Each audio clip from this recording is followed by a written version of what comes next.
Hello students, कैसे हैं आप लोग। आशा करता हूँ सब अच्छे होंगे, मस्त होंगे। तो आज मैं फिर एक नया टॉपिक लेके आया हूँ जो कि सेकेंड ट्यूटोरियल में जो हम पढ़ रहे थे फंक्शन की के बारे में इन डिटेल है। आज हम ऑटोकैड का एप्लीकेशन खोलना सीखेंगे। खोलने के बाद कैसे स्टार्ट ड्राइंग कैसे करते हैं, या मतलब न्यू प्रोजेक्ट कैसे चालू करते हैं ड्राइंग करने के लिए, वो भी देखेंगे।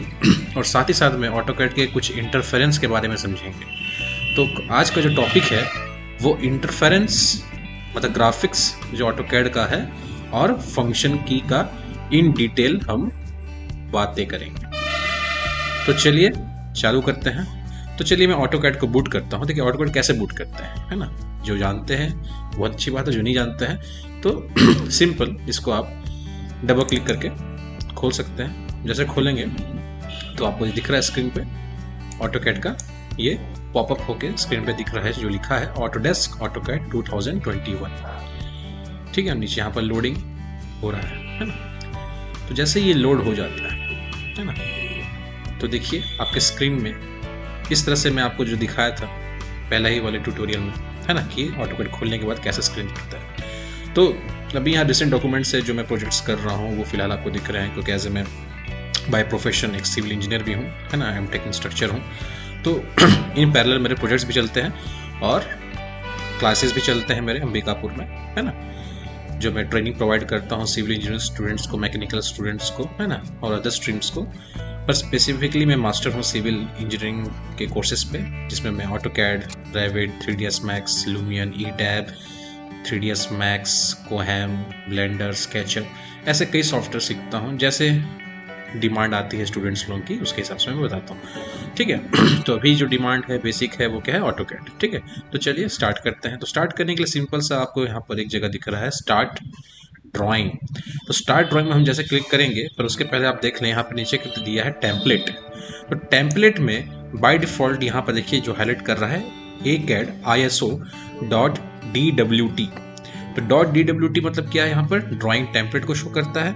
और जब इसको हम एक्सेस खोल लेंगे, है ना, इसको हम जो खोल लेंगे तो हमारा खुलने के बाद जब भी हम इस ड्राइंग को सेव करेंगे तो .DWG में सेव होगा। ठीक है, तो .DWT मतलब ड्राइंग टेम्पलेट, यही हमारा टेम्पलेट होगा जिसके अंदर हम पूरा 2D ड्राइंग और 3D मॉडलिंग करना भी सीखेंगे। ठीक है, तो चलिए आगे बढ़ते हैं। बाकी भी टेम्पलेट्स आप लोगों को दिख रहे हैं यहाँ पर, है ना, इसको भी आप ले सकते हैं, पर इन जनरल यूनिवर्सल एक टेम्पलेट है वो क्या है, ACAD ISO.DWT, है ना। इसको लेंगे और लेने के बाद जैसे आप इसको क्लिक करेंगे तो देखिए हमारा ऑटोकैड स्क्रीन एक्टिव हो गया है ना, आपको दिख रहा है ये स्क्रीन एक्टिव हो गया है। और स्क्रीन एक्टिव होने के बाद आपको एक स्क्रीन जो दिख रहा है जिसमें आपको कई सारे टूल्स दिख रहे हैं, है ना स्टूडेंट्स, कई सारे टूल्स दिख रहे हैं, जिसमें अगर हम सबसे बात करें लेफ्ट अपर कॉर्नर में, तो यहाँ पर A जो ऑटोडेस्क ऑटोकैड का एप्लीकेशन सिंबल है ना, जैसे इसको हम क्लिक करते हैं तो हमें और भी बहुत सारे ऑप्शंस मिल जा रहे हैं, जैसे कि new, open, save, save as, import, export, publish, print, drawing utilities and last close. तो ये सब इन डेप्थ हम आगे ही पढ़ेंगे, पर अभी हमारा मेन फोकस किस पे है, ड्राइंग के इंटरफेरेंस को समझना, ऑटोकैड के इंटरफेरेंस को समझना और फंक्शन की को जो हम पिछले ट्यूटोरियल में पढ़े हैं उसको डिटेल करना। तो ज़्यादा वीडियो लॉन्ग हो जाएगा, इसके बारे में वो डिस्कशन करूँगा, तो ये हम आगे में ट्यूटोरियल जैसा आगे बढ़ जाएगा तो ये सब चीज़ तो ऐसे ही यूज टू में आ जाएगा, है ना। तो जैसे मैं न्यू तो ड्राइंग चालू कर चुका हूँ, तो दोबारा मेरे को न्यू में जाना है नहीं, ओपन तो फिलहाल करना नहीं है। जब हम ड्राइंग को सेव कर लेंगे तो ओपन भी करना सीखेंगे, इंपोर्ट एक्सपोर्ट भी आगे करेंगे। ठीक है, तो एप्लीकेशन बार बोला जाता है इसको, क्या बोला जाता है, एप्लीकेशन बार, है ना।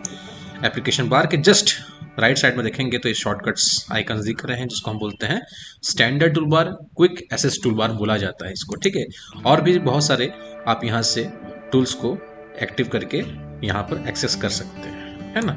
इन जनरल यहाँ पर हैं फिलहाल।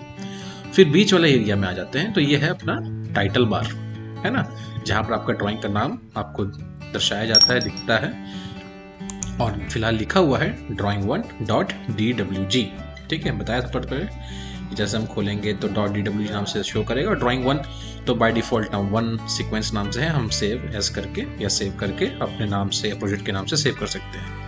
फिर इस तरफ हम बढ़ते हैं राइट साइड में, तो साइन इन, इसको हम बोलते हैं कम्युनिकेशन बार, जहाँ पर आप ऑटोडेस्क का अकाउंट ऑनलाइन क्रिएट करके, वो भी मैं आपको सिखाऊंगा। इसके बहुत सारे फीचर्स हैं, इससे हमें बहुत सारे प्रॉफिट्स और बेनिफिट्स मिलते हैं। जो ऑटोडेस्क का कम्युनिटी होता है उसमें हम शेयर कर सकते हैं अपने ड्राइंग्स को और इन्फॉर्मेशन भी ले सकते हैं, ठीक है। फॉर नॉलेज बेस के लिए, नॉलेज को बढ़ाने के लिए ये एरिया बहुत अच्छा है ना। हेल्प के लिए भी आप यहाँ से जा सकते हैं, हेल्प, डाउनलोड ऑफलाइन हेल्प, जो मैं बता था फंक्शन की मैं हेल्प के लिए, है ना। पर आप इसको अगर ऑनलाइन कनेक्ट नहीं है तो एक बार ऑनलाइन कनेक्ट होकर डाउनलोड कर सकते हैं, फिर आगे में इसको एक्सेस कर सकते हैं, ठीक है। चलिए फिर नीचे आते हैं। यहाँ पर आपको दिख रहा है होम, इंसर्ट, एनोटेट से लेके हम बात करें फीचर एप्स तक, इसको बोलते हैं मेन टूल बार। और एक जो टैब है वो अनएक्टिव है, पर जैसे मैं कमांड बार में यहाँ पर मेनू बार टाइप करता हूँ, देखिएगा यहाँ मैं टाइप कर रहा हूँ मेनू बार और एंटर करता हूँ, तो यहाँ पर लिखा हुआ है एंटर न्यू वैल्यू फॉर मेनू बार, ठीक है।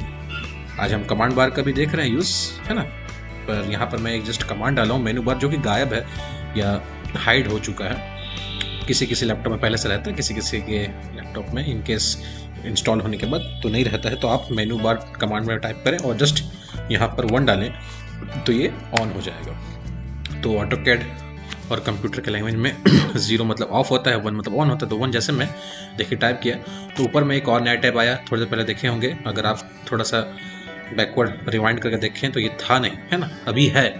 तो ये चीज़ वही है जो आपको यहाँ पर भी दिख रहा है, पर इन डिटेल यहाँ पर आपको पूरा दिखेगा। जैसे फाइल में हम जैसे यहाँ देख रहे थे न्यू ओपन, यहाँ भी दिखेगा, देखिए न्यू ओपन पर थोड़ा डिटेल में है ना, जो आपको यहाँ पर दिख रहा है ना। तो इसको भी आप ऑन रख सकते हैं अपने सहूलियत के हिसाब से, पर ये मैंडेटरी नहीं है, तो इसको आप ऑफ भी रखें, कोई दिक्कत नहीं है। पर आप इसको देख सकते हैं खोल के, है ना, कि यहाँ पर कई सारे टूल्स जो आगे के क्लासेस में हम डिस्कस करने वाले हैं। तो फिलहाल मैं मेनू बार को बंद कर देता हूँ, क्योंकि अधिकतर जो मेन टूल हैं वो तो है, जिसको मैंने हाइड कर दिया, ठीक है। देखिए एकदम सिंपल है, इजी है ना। तो होम के अंदर देखें, है ना, जो इसको हम बोलते हैं मेन टूल बार, ये एरिया को ना मेन टूल बार, और जस्ट इसके बगल में यहाँ पर मैक्सिमाइज मिनिमाइज टैप करने के लिए ऑप्शन दिया हुआ है। जैसे आप सब क्लिक करते हैं, देखिए जो इसके ऑप्शंस है वो और इन शॉर्ट हो जा रहे हैं। देखिए फिर मैं क्लिक कर रहा हूँ और शॉर्ट हो गया, फिर क्लिक किया तो एकदम हाइट हो गया, स्क्रीन बड़ा हो गया अपना पीछे तरफ, नीचे तरफ का। और जैसे फिर मैं दोबारा क्लिक किया तो वापस ये रिगेन हो गया या रिस्टोर हो गया बोल सकते हैं। तो यहाँ से अगर इनकेस ऐसा कभी होता है तो आप यहाँ पर क्लिक करके इसको रिस्टोर भी कर सकते हैं। तो होम के अंदर ड्रॉ कमांड्स हैं, जिसमें line, polyline, circles, arc, rectangle ये सब दिख रहे हैं, है ना। मॉडिफाई के अंदर move, rotate, fillet, array, offset, explode, ये सब जो बहुत अच्छे अच्छे टूल्स हैं, मॉडिफाई टूल्स, है ना। एनोटेशंस, लेयर, ब्लॉक, प्रॉपर्टीज, तो ये सब चीज़ के बारे में तो हम आगे भी बहुत ही ज़्यादा यूज़ करने वाले हैं, तो आपको सब कमांड्स के बारे में आइडिया होते जाएगा। ठीक है, तो ये हो गया मेन टूल बार, और जिसमें ये मेन टूल बार के जितने ऑप्शन दिख रहे हैं ये पूरा एक बड़ा सा एरिया, इसको हम बोलते हैं रिबन बार, है ना। ये जो पूरा एरिया है इसको हम बोलते हैं रिबन बार, ठीक है। ड्रॉ से लेके जो व्यू तक एरिया दिख रहा है आप लोगों को, इसको बोलते हैं क्या, रिबन बार। फिर नीचे आ जाएं, इसको बोलते हैं टैब एरिया, जहाँ से आप वापस शुरुआत के स्क्रीन पे जा सकते हैं, वापस वही स्क्रीन पे आ सकते हैं जहाँ आप काम कर रहे हैं, या यहाँ से एक नया ड्राइंग भी ले सकते हैं। इसको बोलते हैं न्यू टैब, है ना। तो यहाँ से क्लोज न्यू टैब ऑन करके आप ड्राइंग से आगे फॉरवर्ड बैकवर्ड कर सकते हैं। क्लियर है। तो फिलहाल ड्राइंग 2 को मैं क्लोज कर देता हूँ, उसका भी यूज़ नहीं है। फिर हम बात करते हैं ये जो एरिया है टॉप, ये टॉप जो एरिया है इसको हम जैसे क्लिक करते हैं तो यहाँ पर देखिए बहुत सारे व्यूज़ दिख रहे हैं, top, bottom, left, right, front, back, south, isometric views, parallel, perspective. इसको हम बोलते हैं व्यू कंट्रोल एरिया। देखिए यहाँ लिखा रहा है व्यू कंट्रोल एरिया, और इसके जस्ट बगल में जो 2D कंसेप्चुअल, हिडन से लेकर एक्सरे तक दिख रहा है, इसको बोलते हैं विजुअल स्टाइल मैनेजर, जहाँ से आप आगे में अपने 3D ड्राइंग को रियलिस्टिक लुक में देख सकते हैं। तो फिलहाल अभी हमारा 2D का अप्रोच चल रहा है, 2D का सिलेबस चल रहा है, तो 2D वायर फ्रेम रहेगा, या तो आप इसको वायर फ्रेम भी कर सकते हैं, ठीक है। तो दोनों मोड को आप स्विच कर सकते हैं। एक तरह से थीम है, स्टाइल है, ये आगे में आपके मॉडल्स को देखने में आसानी देगा, है ना। फिर हम बात करते हैं, चलिए इस तरफ आते हैं, तो देखिए इसको बोलते हैं साइकिल फेज। ये जो एरिया है ना, ये इसको हम व्यू क्यूब बोलते हैं। व्यू क्यूब का काम है अपने अलग अलग व्यूज़ को ड्रामेटिकली दिखाना। जैसे कि अगर मैं यहाँ साउथ इस एरो में क्लिक करता हूँ तो देखिए क्या दिखा रहा है, फ्रंट व्यू है ना। और जस्ट ऐसे ही नॉर्थ में क्लिक करता हूँ तो क्या दिखाता है, उसी का बैक व्यू। तो चाहे हम नॉर्थ को बैक समझे, चाहे साउथ को फ्रंट समझे, है ना, ऑटोकैड टर्म में। तो जस्ट इसको मैं रिसेट करता हूँ। जैसे पहले था नॉर्थ साउथ ईस्ट वेस्ट, है ना, तो वैसे ईस्ट में भी क्लिक करते हैं तो आपको राइट व्यू मिलेगा, है ना, और वैसे ही वेस्ट में क्लिक करते हैं तो आपको लेफ्ट में मिलेगा। क्लियर? वही चीज़ अगर आप साउथ में दोबारा क्लिक करके या जस्ट आप फिर दोबारा क्लिक करते हैं तो ऐसे करके हमको सब व्यूज़ चेंज होते हैं, और यहाँ से यही व्यूज़ रोटेट भी होते हैं, है ना। तो इसका यूज़ देखिए, जनरली आप 3D जब मॉडलिंग करेंगे तो हर घर के अलग अलग फेस बनेंगे, front face, side face, left right bottom, है ना। तो या कोई भी चीज़ें चाहे इंटीरियर डिज़ाइन करते वक्त, है ना, तो आप इस सब चीज़ का यूज़ करके उस व्यू से दूसरे व्यू में ऑटोमेटिकली वन टैप क्लिक करके भी जा सकते हैं। ठीक, फिर वैसे ही हम नीचे थोड़ा आ जाए तो ये नेविगेशन एरिया है। तो नेविगेशन एरिया का काम क्या है, जस्ट कि आपको हेल्प करेगा जो भी आपके डिस्प्ले में चीज़ें होंगी उसको फोकस करने के लिए, चाहे उसको खिसकाने के लिए, चाहे 2D से 3D व्यू में स्विच करने के लिए भी हमें ऑप्शन शॉर्टकट एक ऑर्बिट मिल जाता है। तो ऑर्बिट में हम जनरली बेसिकली अपने 3D स्पेस को रोटेट करके देख सकते हैं। ठीक है, और पेन 2D स्पेस में हम x या -x या y -y में हम क्या कर सकते हैं, ट्रैवल कर सकते हैं। जैसे देखिएगा मैं x में इधर ट्रैवल कर रहा हूँ पेन करके, है ना, माउस का जो लेफ्ट माउस क्लिक है उसको दबा के मैं इसको इस तरह से पैनिंग कर सकता हूँ, मतलब खिसकाना, y की तरफ, -y की तरफ, x की तरफ, है ना। और वैसे ही आप इसको राइट क्लिक के एग्जिट करके अगर जूमिंग इन करना है या जूम आउट करना है तो माउस के जो scroll button, middle mouse button होता है, उसको आगे पीछे करके भी आप जूम कर सकते हैं। तो ध्यान दीजिएगा जहाँ पर कर्सर रहेगा वहीं पर जूमिंग होगा। देखिए मैं यहाँ कर्सर रखूँ, यहाँ होगा, अगर मैं यहाँ रखूँगा तो वहाँ जाएगा। ठीक है, तो जैसे जहाँ से आपका टारगेट जहाँ रहेगा वहीं पर फोकस जाएगा, है ना। तो ये नेविगेशन पैनल एरिया है। फिर ये जो माउस आपका ये कर्सर जो दिख रहा है इसको हम क्या बोलते हैं, कर्सर या क्रॉस हेयर, है ना। ये जो रेड एरिया, जो रेड आपको दिख रहा है प्लस, है ना, चाहे इसको आप कर्सर बोल लें। फिर वैसे ही यहाँ इसको हम इस हिस्से को जो x और y दिख रहा है इसको UCS नाम से बुलाया जाता है, जिसको यूज़र कोऑर्डिनेट सिस्टम बोलते हैं। ठीक है, तो कल तो जो भी ट्यूटोरियल हम पढ़े, जो पहला और दूसरा ट्यूटोरियल, उसमें थियोटिकल पार्ट था और कुछ मैंने डायग्राम भी उसमें अटैच किए थे, तो उससे आपको समझ तो आ रहा होगा। पर आज जो चीज़ हम लाइव देख रहे हैं, है ना, प्रैक्टिकली इस चीज़ को आप देख पा रहे हैं, है ना। तो जब प्रैक्टिस आप करते रहेंगे तो आपको थोड़ा इस इंटरफेरेंस को समझते हुए आपको मदद मिल जाएगा। फिर हम बात करते हैं, है ना, ये कमांड एरिया नीचे वाला जो दिख रहा है, इसको मैं थोड़ा ऊपर खिसका के लाता हूँ, ये कमांड पैनल एरिया। तो ये कमांड पैनल एरिया में जितने भी ऑटोकैड के कमांड्स होते हैं 2D के 3D के, सब इसी के अंदर रहते हैं। ठीक है, इसको हम ऑटोकैड में कमांड एलियास नाम से भी बुला जाता है ना, जहाँ पर हम कमांड के शॉर्टकट्स को देख सकते हैं बाय नेम, है ना। वो उस एरिया को मैं आपको ले जाऊंगा। वो चीज़ जनरली आप देखें जो ये कमांड एलियास होता है ना, वो सब चीज़ मैनेज के अंदर आपको मिलेगा। मैनेज के अंदर मिल सकता है, या अगर हम बात करें जनरली मैनेज के अंदर ही रहेगा। तो मैनेज के अंदर जो विजुअल बेसिक एडिटर है या ये सब चीज़ें, इसी के अंदर हमको कहीं ना कहीं ये चीज़ मिल जाते हैं। पर अभी इसको हम यहाँ तो जाना हमारा अभी मेन मोटिव नहीं है ना। मेन मोटिव है थोड़ा आज ऑटोकैड के अंदर जो आज हम एंटर किए हैं तो समझना हर एक चीज़ के हिस्से के बारे में, है ना। तो ये कमांड वाला एरिया है जहाँ पर आप कमांड क्लिक करके दिख रहा है एक्सेस कर सकते हैं, उसके जो स्टेप्स हैं उसको पढ़ के आगे के जो भी डाटाज हैं उसको इनपुट कर सकते हैं। ठीक है, वापस मैं इस कमांड बार को यहाँ से टैप करके या ड्रैग करके यहाँ नीचे जाके सेट कर देता हूँ। इन केस कभी कभार कमांड बार गायब हो सकता है ना, गलती से, जैसे यहाँ क्लोज बटन का मैं यस कर देता हूँ, है ना, तो देखिए कमांड बार गायब हो गया। तो आप कमांड कहाँ एंटर करेंगे? तो अगर कभी ऐसा दिक्कत में फंस जाए तो आप कंट्रोल 9 दबाएंगे। क्या दबाएंगे? कंट्रोल 9।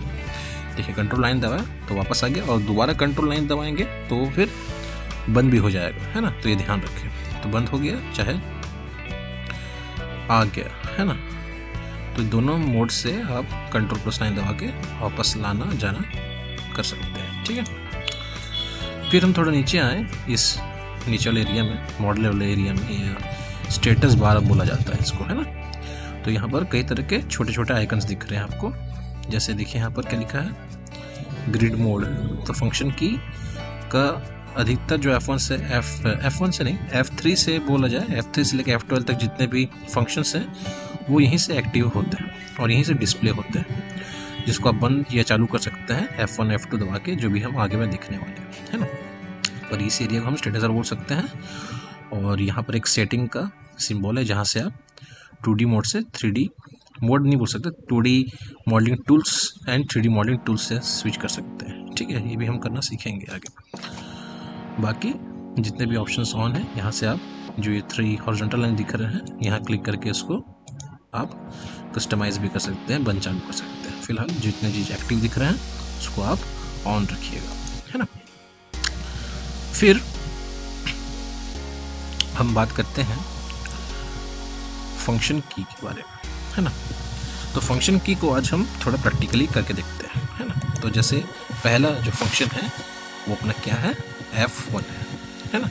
तो F1 को हम जैसे दबाते हैं, देखिएगा, तो देखिएगा हेल्प एरिया खुल गया है, जहाँ पर आप कोई भी ऑटोकैड के जो टॉपिक्स हैं उसको सर्च करके या टाइप करके उसके बारे में पढ़ सकते हैं, है ना। तो वैसे स्टैंडर्ड्स कुछ कुछ दिए गए हैं यहाँ पर, getting started, AutoCAD user guide. जैसा आप यहाँ क्लिक करते हैं तो देखिए ऑटोकैड की जितने भी चीज़ें हैं यहाँ पर आपको दिख रहा है ना, ये सब चीज़ें पूरा इन डिटेल लिखा हुआ है ना, जो कि मैं फर्स्ट ट्यूटोरियल में डिस्क्राइब भी किया था आप लोग, है ना। अबाउट स्टेटस बार, जैसे क्लिक करेंगे देखिए स्टेटस बार के में पूरा डिस्क्रिप्शंस आप इंग्लिश में ही पढ़ सकते हैं। जो हिंदी में सुनना चाह रहे हैं हिंदी में पढ़े, इंग्लिश में सुनना चाह रहे हैं यहाँ पर इंग्लिश में पढ़ के समझ सकते हैं। ठीक है, तो यहाँ से हम हेल्प ले सकते हैं ना, यहाँ से, है ना। बाकी drawing area, navigation bar area, देखिए व्यू क्यूब एरिया, है ना, ये सबको बुलाया जाता है। स्टीयरिंग व्हील एरिया, है ना, पैनिंग एरिया, ये सब आगे में हम थोड़ा पढ़ना सीखें। तो आगे के ऑब्जेक्ट्स तो भी हम चालू करेंगे ही समझना। तो ये हेल्प के बारे में हुआ, जहाँ पर आप देखिए और लिख के समझ सकते हैं या टाइप करके भी कुछ लिख सकते हैं। जैसे कि मैं लिखता हूँ, suppose one of the topic उठाते हैं, चलिए यहाँ पर लिख देता हूँ रेंडर। तो रेंडर देखिए यहाँ पर जैसे मैं क्लिक करता हूँ तो रेंडर क्या है, मैं आपको बताया था कि 3D मॉडलिंग बनने के बाद आप उस चीज़ को थोड़ा टेक्सचर देते हैं, है ना, लाइट्स कैमरा लगाते हैं तो एक रियल जैसा इमेज दिखने लगता है। जैसे यहाँ पर रेंडर आप देखिए एक इमेज का भी ऑप्शन दिख रहा है, जैसे क्लिक करते हैं तो कुछ इस तरह से कुछ रेफरेंस आपको यहाँ पर दिखा रहा है कैसे किया जाता है रेंडर के स्टेप्स को। इस तरह से प्रोसेस को पूरा दिखाया जाता है इसमें। ठीक है, तो हेल्प के बारे में फिलहाल इतना ही। सेकंड हम बढ़ते हैं F2 के बारे में। F2 है कमांड इंक्वायरी या टॉगल टेक्स्ट स्क्रीन बोला जाता है। तो F2 जैसे आप दबाएंगे तो जो भी आप हिस्ट्री बोल सकते हैं, कमांड हिस्ट्री, जो भी आप कमांड एरिया में आप इनपुट कर रहे हैं कमांड्स, उसको यहाँ भी विजिबल करता है ना, कि क्या गलती से आपने कुछ गलत इनपुट तो नहीं कर दिया। उसको अगर क्रॉस चेक करना है तो आप इस F2 का यूज़ करके आप अपने जितने भी चीज़ें हैं उसको देख सकते हैं, है ना। फिर नेक्स्ट है F3। F3 generally object snap होता है, 2D ऑब्जेक्ट स्नैप, जो कि आपको एक सिंबल यहाँ पर दिख रहा होगा, ये वाला है ना, इसको ऑब्जेक्ट स्नैप बोलते हैं। तो ऑब्जेक्ट स्नैप का काम होता है जो भी 2D ऑब्जेक्ट होती हैं, जैसे कि मैं यहाँ पर एक रेक्टेंगल ड्रॉ कर देता हूँ। तो इस रेक्टेंगल को ड्रॉ तो हमने कर दिया, पर अगर हम रेक्टेंगल ड्रॉ कर लेते हैं और आगे में हमें किसी भी ज्योमेट्री का, है ना, अगर कोई भी पॉइंट पकड़ना हो, है ना, जैसे कि इस पॉइंट को हम क्या बोल सकते हैं, एंड पॉइंट, है ना, इस पूरे ऑब्जेक्ट का सेंटर को ज्योमेट्रिक सेंटर बोल सकते हैं। तो वो अभी हमें पता है क्योंकि हम मैथमेटिक्स पढ़े हैं, तो हमें ऑब्जेक्ट के बारे में थोड़ा पता है ज्योमेट्री के बारे में। पर ये चीज़ यहाँ पर डिस्प्ले करें उसके डिफरेंसेस, तो उसके लिए आप F3 का यूज़ करेंगे, है ना। तो F3 देखिए जैसे भी फ़िलहाल ऑन है, अगर आप F3 दबाते हैं अपने कीबोर्ड में, है ना, तो अगर लैपटॉप यूज़र है तो Fn के साथ दबा के देखेंगे, Fn प्लस F3 दबाएंगे तो ये एक्टिव हो जाएगा, और दोबारा दबाएंगे तो अनएक्टिव भी हो जाएगा। तो जैसे मैं एक्टिव कर दिया हूँ इस चीज़ को और यहाँ क्लिक करता हूँ इसके जस्ट बगल में, तो जितने भी इसके रेफरेंसेस पॉइंट हैं, है ना, 2D ऑब्जेक्ट्स के, वो यहाँ पर दिख रहे हैं। तो फिलहाल सब ऑन है। और अगर इसके आप सेटिंग्स में भी जाते हैं तो सेटिंग्स भी दिख रहे हैं कि जितने भी सिंबल्स होते हैं, एंड पॉइंट को एक तरह से स्क्वायर में, मिड पॉइंट को ट्रायंगल में, सेंटर को सर्कल में, ज्योमेट्री को सर्कल के बीच में भी एक छोटा सा पॉइंट आता है ना। तो वैसे हर एक रेफरेंस पॉइंट का एक सिंबल दिया गया हुआ है, तो इसको आप खोल के स्टडी कर सकते हैं, याद कर सकते हैं। बाकी आप जैसे भी कोई भी कमांड जैसे भी हम लेते हैं, सपोज लाइन एंटर करते हैं, एंटर, और ये फर्स्ट पॉइंट मांगता है, तो जैसे अपने माउस को, मैं कर्सर को यहाँ लाता हूँ, तो देखिए क्या दिखा रहा है, एंड पॉइंट। तो ये इसलिए दिखा रहा है क्योंकि ऑब्जेक्ट स्नैप ऑन है, और देखिए साथ ही साथ यहाँ पर ज्योमेट्रिक सेंटर भी दिखा रहा है। तो अगर आपको पर्टिकुलर इस ऑब्जेक्ट का रेफरेंस पॉइंट से अगर चालू करना है तो ऑब्जेक्ट स्नैप पकड़ेंगे तो परफेक्टली उस पॉइंट को पकड़ेगा, है ना। तो जैसे देखिए मैं क्लिक करता हूँ, पकड़ रहा है ना, इस पॉइंट से इस पॉइंट जाना है, तो मेरे को डिस्प्ले कर रहा है सिंबल, जिसके द्वारा मैं यहाँ क्लिक कर पा रहा हूँ, या मैं यहाँ क्लिक कर पा रहा हूँ, या इसके मिड में क्लिक कर पा रहा हूँ, है ना। तो ये सब चीज़ इसलिए हो पा रहा है क्योंकि मैं F3 ऑन रखा हूँ। अगर मैं F3 को बंद कर देता हूँ और दोबारा फिर मैं L एंटर करता हूँ और दोबारा मैं हाथ देखिए लाता हूँ, तो ये पकड़ेगा नहीं, है ना। तो फिर तो दिक्कत में फंस गए, क्लिक तो होगा, चालू तो होगा, पर सही तरह से पकड़ेगा नहीं, है ना। इसलिए F3 का यूज़ करेंगे, मतलब 2D सिलेबसेस में जब तक मैं पढ़ाते रहूँगा तो F3 का यूज़ बहुत आने वाला है, ठीक है। चलिए नेक्स्ट बढ़ते हैं, F4 3D ऑब्जेक्ट स्नैप। चलिए इस इमेज को हम या इस ज्योमेट्री को डिलीट करते हैं, तो बात आती है 3D ऑब्जेक्ट स्नैप की। तो 3D ज्योमेट्री होना ज़रूरी है।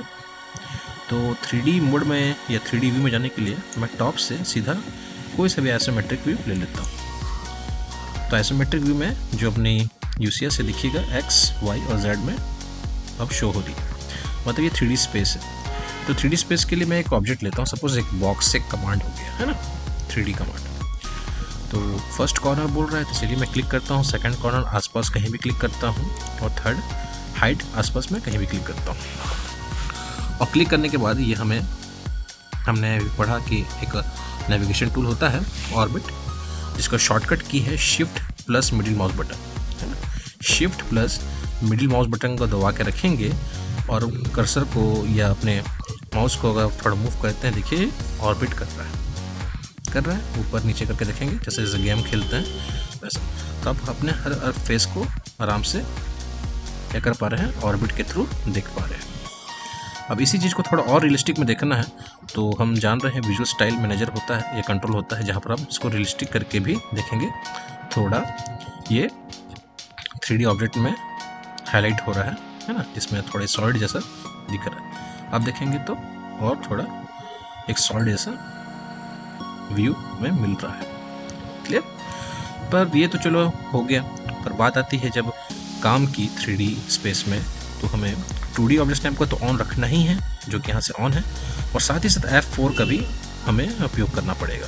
तो F4 जैसे देखिए मैं दबा रहा हूँ, ये बंद चालू हो रहा है, और इसके बगल में भी एक सेटिंग दिख रहा है जिसमें से कुछ रेफरेंस पॉइंट्स ऑन है, बाकी बंद है। तो फिलहाल सेंटर ऑफ फेस ऑन है, मतलब ये सेंटर पकड़ेगा, है ना, इसका फेस का, है ना। तो देखिएगा जैसे मैं कुछ कमांड लेता हूँ, सपोज C दबाता हूँ, सर्कल, और जैसे इस माउस के पास लाता हूँ, है ना, तो फेस पकड़ रहा है। तो फेस पकड़ना वाला काम जो है वो F4 का नहीं, किसका है, थोड़ा सा हम अगर आगे बढ़ जाएं, F6 का है। तो F6 के बारे वैसे मैं फिर सीधा जंप कर रहा हूँ F6 पे, पर F6 का यूज़ इसलिए पड़ रहा है क्योंकि F6 का काम है फेस को पकड़ना। तो स्टेटस बार में देखिएगा मैं F6 दबा रहा हूँ तो देखिएगा ये बंद, ये चालू हो रहा है। तो फेस पकड़ने के लिए snap usage to active solid pen का काम होता है F6 का। तो अगर इसको मैं बंद करता हूँ, देखिएगा सर्कल कमांड अभी भी चल रहा है, मैं लाता हूँ, देखिए फेस नहीं पकड़ रहा है, क्या पकड़ रहा है, बस रेफरेंस पॉइंट पकड़ रहा है। तो नियरेस्ट भी ऑन है, देखेंगे यहाँ पर नियरेस्ट टू फेस, इसको अगर मैं बंद करता हूँ या अनचेक करता हूँ और माउस को लाता हूँ, देखिए बस ये क्या काम पकड़ेगा, सेंटर ऑफ फेस पकड़ेगा, दिख रहा है। और F3 भी ऑन है तो क्या कर रहा है, एंड पॉइंट में पॉइंट पकड़ रहा है।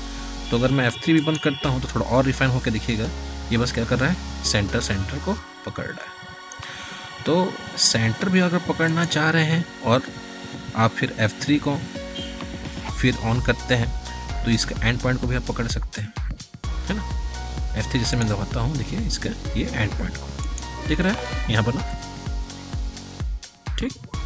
अब अगर मैं F6 को भी ऑन कर देता हूँ जो फेस पकड़ने का होता है, तो देखिएगा अभी ये सेंटर पकड़ रहा है, दिख रहा है आप लोगों को, है ना। पर कैसे पकड़ रहा है, फेस में पकड़ रहा है, ठीक है, ये फेस में पकड़ रहा है, क्लियर।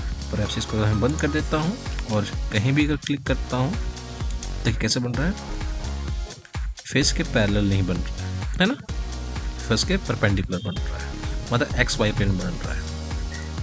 तो डायनेमिक यूसेज का काम है कि जैसा आप अपने फेस के पास लाते हैं कर्सर को तो ये फेस को पकड़ेगा, और F4 काम है उसके फेस का सेंटर को पकड़ेगा, और फेस में पकड़ने के बाद जैसा आप क्लिक करते हैं तो इसके फेस में ये ड्रॉ हो जाएगा, क्लियर।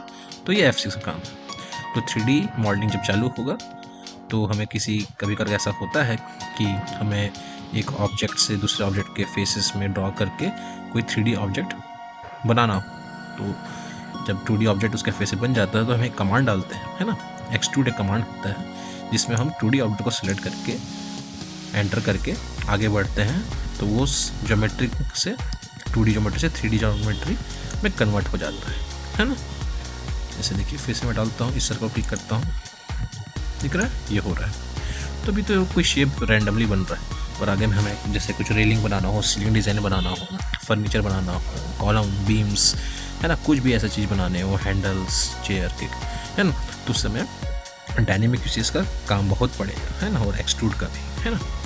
ठीक है, क्लियर है आप लोगों को। अगर डाउट होगा तो ज़रूर कमेंट बॉक्स में क्लियर करेंगे, कमेंट करेंगे, मैं इसको समझाऊंगा अलग से, है ना। चलिए आगे बढ़ते हैं, F5 के बारे में आते हैं सीधा। तो देखिएगा F3 और F4 एंड F6 का यूज़ साथ ही होगा 3D में, है ना। F6 का यूज़ है फेस को पकड़ने का, और F3 काम है उस फेस के सेंटर या मिड को पकड़ने का, ठीक है।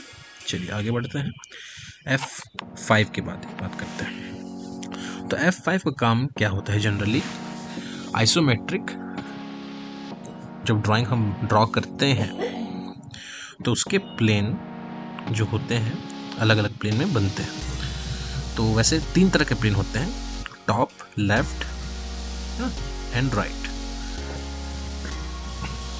तो अभी आप देख रहे हैं कि हम 3D व्यू में, तो आइसोमेट्रिक जब भी हम ड्राफ्ट करेंगे तो हमें 3D व्यू में नहीं रहना है, 2D व्यू में रहना है, ठीक है, 2D व्यू। तो 2D व्यू में हम कैसे वापस जाएंगे, या तो हम यहाँ से टॉप में क्लिक कर दें, ठीक है, और उसके बाद अपने जो रियलिस्टिक स्टाइल को है उसको 2D में फ्रेम कर दें। अब उसके बाद अभी आपको दिख रहा है जो कर्सर है वो प्लस है ना, तो ये इसको हम बोलते हैं, ये प्लस आइकन जो दिख रहा है इसको कर्सर बोलते हैं, पर इसको हम बोलते हैं रेक्टेंगुलर मोड, है ना। तो 2 तरह के मोड होते हैं। तो अगर उस मोड को हमें जानना है तो हमें क्या करना है, जो F9 है स्नैप मोड, है ना, उसके पास आना है, इस एरिया में एक्टिव नहीं करना है, ध्यान दीजिएगा, है ना, एक्टिव नहीं करना है, उसके पास आना है, राइट क्लिक करना है, सेटिंग्स में जाना है, और सेटिंग्स में देखेंगे तो यहाँ पर देखिए स्नैप टाइप जो चल रहा है वो क्या चल रहा है, रेक्टेंगुलर स्नैप। तो जब भी आइसोमेट्रिक मोड एक्टिव करना है, जो अगर कोई 2013 यूज़ कर रहा है, 14 यूज़ कर रहा है, तो उनके लिए ये स्टेप है कि यहाँ से आइसोमेट्रिक मोड ऑन करेंगे, है ना। देखिए जैसे मैं यहाँ पर आइसोमेट्रिक स्नैप क्लिक करता हूँ, क्लिक करता हूँ, देखिए अब कर्सर का जो अलाइनमेंट है वो चेंज हो चुका है, वो सीधा नहीं रहा, है ना, थोड़ा सा प्लेन चेंज हो गया। अब अगर जो बंदे या यूज़र्स 18 हैं 21 यूज़ कर रहे हैं ऑटोकैड को, तो इतना लंबा ना जाके देखिए जस्ट यहाँ पर एक शॉर्टकट आइकन दिया है आइसो ड्राफ्ट, इसको आप यहाँ से क्लिक करके बंद चालू भी कर सकते हैं। सेम बहुत इजी तरीका है ना, यहाँ से भी कर सकते हैं। और जैसे इसके बगल में आते हैं तो यहाँ 3 प्लेन दिए हुए हैं, आइसो प्लेन, लेफ्ट, टॉप। जैसे मैं यहाँ क्लिक करता हूँ लेफ्ट, तो लेफ्ट इस तरह से दिखता है, टॉप ये दिखता है प्लेन, ये कर्सर जो आपको दिख रहा है, और राइट इस तरह से दिखता है। अब बात करेंगे इसका काम क्या है। तो काम को समझने के लिए, है ना, हम आपको समझाते हैं कैसे करना है। तो आइसोमेट्रिक मोड जब ऑन करेंगे तो साथ ही साथ आपको F8 का भी यूज़ पड़ेगा। तो F8 का काम होता है लाइन को स्ट्रेट रखना, मतलब 0 डिग्री, 90 डिग्री, 180 डिग्री, 270 डिग्री में अपने कर्सर के मूवमेंट को रोकना। तो जब मैं आइसोमेट्रिक ड्राइंग करूँगा तो मेरे कर्सर का जो डायरेक्शन आपको दिख रहा है उसी पे मेरे को जाना पड़ेगा, है ना, कहीं भी और नहीं जा सकते। मतलब 30 डिग्री, है ना, 90 डिग्री एंड 150 डिग्री में प्रोजेक्शन किया जाता है। तो उसी पे रहने के लिए हमें क्या करना है, F8 का दबाना है, यूज़ करना है। तो जैसे मैं F8 दबाऊंगा तो देखिएगा ये परपेंडिकुलर सिंबल ऑन हो गया, है ना। तो इससे मेरा कर्सर का मूवमेंट क्या है कि आइसोमेट्रिकली अभी जाएगा जब वो पोजिशन होता है। अब मैं एक कमांड लेता हूँ आइसोमेट्रिक एक ड्राइंग बनाने के लिए। ईडी में आप लोग पढ़े होंगे आइसोमेट्रिक प्रोजेक्शन। तो वही चीज़ जब हमें ऑटोकैड में अगर हमें मैनुअली ना करते हुए इसको ऐसे कंप्यूटर के थ्रू करना हो तो हमें ऐसा करना होता है। तो L एंटर जैसे मैं कर रहा हूँ, है ना, L एंटर कर रहा हूँ, प्लेन अपना 2D ही चल रहा है, पर आइसोमेट्रिक काम ये है कि 2D प्लेन पर रहते हुए हम किसी चीज़ का 3D पोजीशन को दिखा पाए, है ना, वो होता है आइसोमेट्रिक व्यू। तो अभी आप देखेंगे मैं एक कमांड लेता हूँ L एंटर। अब मैं एक क्यूब बनाता हूँ, ठीक है। तो फर्स्ट पॉइंट मैं यहाँ क्लिक करता हूँ और सपोज डिस्टेंस डाल देता हूँ 5, दिख रहा है 5 गया। अब इस कर्सर जो चल रहा है, ये कर्सर कौन सा मोड चल रहा है, अगर देखेंगे आप कौन चल रहा है ना, आइसोप्लेन राइट चल रहा है, एक्टिव है ना। तो इसमें मैं क्या कर सकता हूँ, देखेंगे तो मैं इधर जा सकता हूँ, ऊपर जा सकता हूँ, वापस इधर जा सकता हूँ और वापस नीचे आ सकता हूँ, ठीक।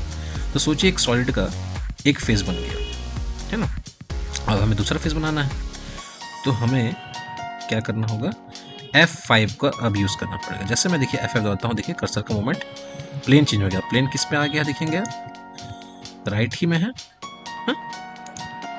पर अभी आप देखेंगे ये किस में आ गया है, आइसोप्लेन लेफ्ट में आ गया, है ना। जैसे मैं यहाँ पर ला रहा हूँ तो अब यहाँ जाएगा। तो सपोज मैं यहाँ 5 एंटर किया, अब इसमें भी हम इधर जा सकते हैं, ऊपर भी जा सकते हैं और वापस इस तरफ जा सकते हैं, ठीक है। तो 5-5 सबका डायमेंशन है, तो मैं 5-5 हर जगह इनपुट कर रहा हूँ। अभी मैं वापस उस जंक्शन पहुँच गया तो मैं यहाँ से एस्केप की दबाता हूँ, बाहर आता हूँ, दोबारा लाइन कमांड लेता हूँ और मैं वापस बस यहाँ क्लिक किया। अब यहाँ से मेरे को कैसे जाना है, इसके पैरेलल जाना है, पर ये अलाउ नहीं कर रहा। तब मैं फिर F5 दबाया तो देखिए ये जाने दिए और दिखा भी रहा है 30 डिग्री जा रहा है, ठीक है।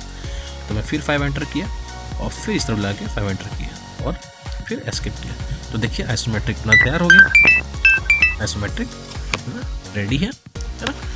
तो इस चीज़ को तो हम और ब्रीफ में पढ़ेंगे ना, पर अभी समझने के लिए F5 क्या करता है, कर्सर का मूवमेंट को चेंज करता है ना, isometrically top, left and right, ठीक है। और ऑर्थो मोड भी इसके साथ ऑन होना जरूरी है, ठीक है, क्लियर। तो अभी फ़िलहाल इतना ही समझिए, आगे आइसोमेट्रिक का जब कंटेंट या ब्लॉग आएगा उसमें तो हम इन डिटेल पढ़ेंगे ही, है ना, ट्यूटोरियल्स में। चलिए आगे बढ़ते हैं। वापस मैं उसी मोड में रहता हूँ, रेक्टेंगुलर मोड में। तो मैं वापस इस आइसो ड्राफ्ट में जाके क्लिक करता हूँ तो देखिए मेरा कर्सर मूवमेंट वापस रेक्टेंगुलर मोड में आ गया। अब मैं आइसोमेट्रिक फिगर नहीं बना सकता, है ना, मोड चेंज हो गया है इसलिए, है ना। तो मैं वापस सिंपल ऑर्थोग्राफी की ड्राइंग बना सकता हूँ। अब चलिए नेक्स्ट पढ़ते हैं। देखिए F1 आपने समझ लिया, F2 समझ लिया, F3 समझ लिया, F4 समझ लिया, F5 समझ लिया, F6 भी समझ लिया, है ना। अब F7 क्या है, ग्रिड लाइन डिस्प्ले, है ना। तो जो पीछे ग्रिड लाइंस दिख रहे हैं उसको अगर डिस्प्ले आप नहीं करना चाह रहे हैं तो F7 दबा के डिस्प्ले अनडिस्प्ले कर सकते हैं। क्लियर, एकदम सिंपल, और कुछ नहीं है इसमें, ठीक है। डिस्प्ले अनडिस्प्ले। F8 के बारे में आप समझ गए, लाइन को स्ट्रेट रखना। तो उसे हम आइसोमेट्रिक में समझे थे, पर अगर आइसोमेट्रिक मोड से हम बाहर आ जाते हैं और रेक्टेंगुलर मोड में रहते हैं तो लाइन कमांड लेते हैं, तो देखिए कैसे जाएगा, 0 degree, 90 degree, 180 degree and 270 degree जाएगा। इसके बीच में और कहीं जा पाएगा फिलहाल, है ना। ऑर्थो मोड का यही काम है। क्लियर। F8 का दबा देंगे, बंद कर देंगे तो फ्री हो जाएगा।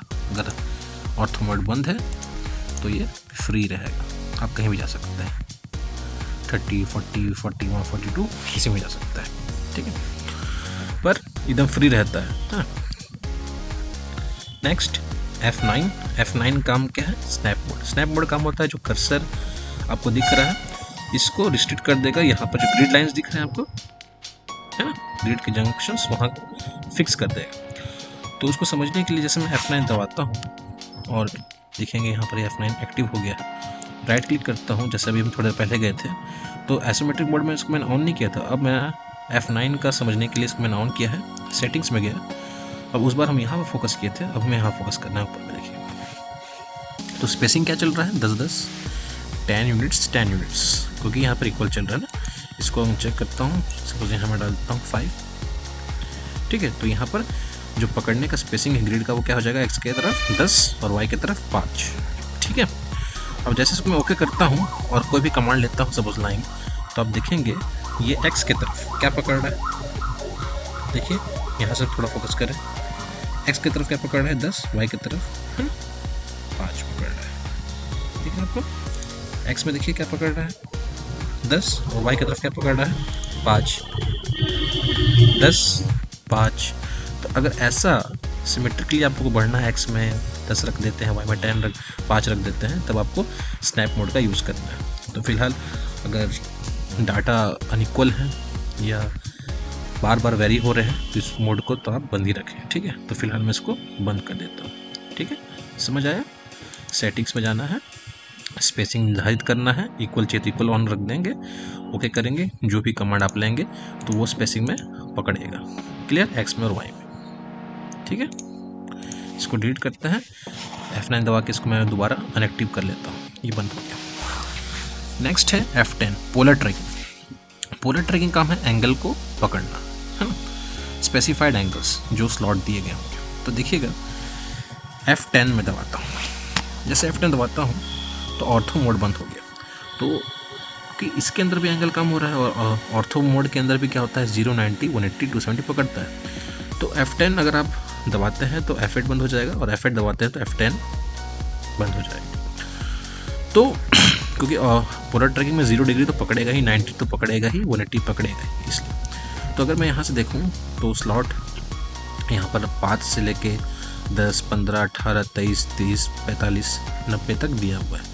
और नीचे ये एडिशनल ऐड है, मैं भी बीच में क्लासेस ले रहा था तो मैंने ऐड किया था, इसको मैं आपको समझाता हूँ। तो सपोज़ यहाँ से मैं 30 ले लेता हूँ और कोई भी कमांड लेता हूँ लाइन और क्लिक करता हूँ, तो देखिए ये x में 0 पकड़ रहा है, और जैसे मैं 30 पे ये वैल्यू पहुँचेगा तो ये ऑटोमेटिक वहाँ स्टॉप हो जाएगा। या जो आगे में डैश लाइन दिख रहा है वो इस तरह से दिखना चालू होगा, 30 फिर 60। तो अगर आपको 30 डिग्री में अगर आपको कुछ भी डाटा डालना है, लाइन डालना है, तो आप 30 पे माउस को छोड़ते हुए सपोज मैं 15 एंटर करता हूँ, तो देखिए यहाँ पर एक 15 का लाइन खिंचाया है, आपको दिखाता हूँ। यहाँ पर एक डायमेंशन टूल है, लाइन टेढ़ा है तो मैं अलाइन कमांड का यूज़ करते हुए आपको दिखा रहा हूँ। इसकी नाप कितना है, 15, और कितना डिग्री में हमने इसको फिक्स किया था, 30, है ना। देखिए जैसे मैं क्लिक कर रहा हूँ कितना डिग्री में जा रहा है, ये 30 डिग्री में जा रहा है ना। तो अभी डायमेंशन सेट अभी उतने अच्छी तरह से नहीं, इसलिए काफ़ी बड़े दिख रहे हैं। आगे में हम डायमेंशन सेटिंग्स भी सीखेंगे, है ना। पर फिलहाल आपको दिख रहा है 30 डिग्री में ये लाइन उठा हुआ है ना। क्लियर। तो पोलर ट्रैकिंग काम क्या है, किसी भी पर्टिकुलर लाइन को स्पेसिफाइड एंगल पे ले जाना, ठीक है। तो ये F10 का सिंबल है, यहाँ क्लिक करके आप 45, है ना, भी पकड़ सकते हैं, 90, 135, ये सबको आप पकड़ सकते हैं। है ना। नेक्स्ट F11 क्या है? Object snap tracking. Object snap tracking काम क्या है? ऑब्जेक्ट स्नैप ट्रैकिंग का काम यह है कि जितना भी ऑब्जेक्ट स्नैप के रेफरेंस पॉइंट्स होते हैं, अगर उस पर आप ट्रेस करके काम करना चाहते हैं तो ऑब्जेक्ट स्नैप ट्रैकिंग का यूज़ करेंगे। तो लिखा ना, snap cursor to 2D reference points. तो सपोज समझने के लिए मैं एक यहाँ लाइन ड्रॉ कर रहा हूँ, ठीक है। ऑर्थो मोड ऑन करते हैं, फिर लाइन स्ट्रेट हो जाएगा।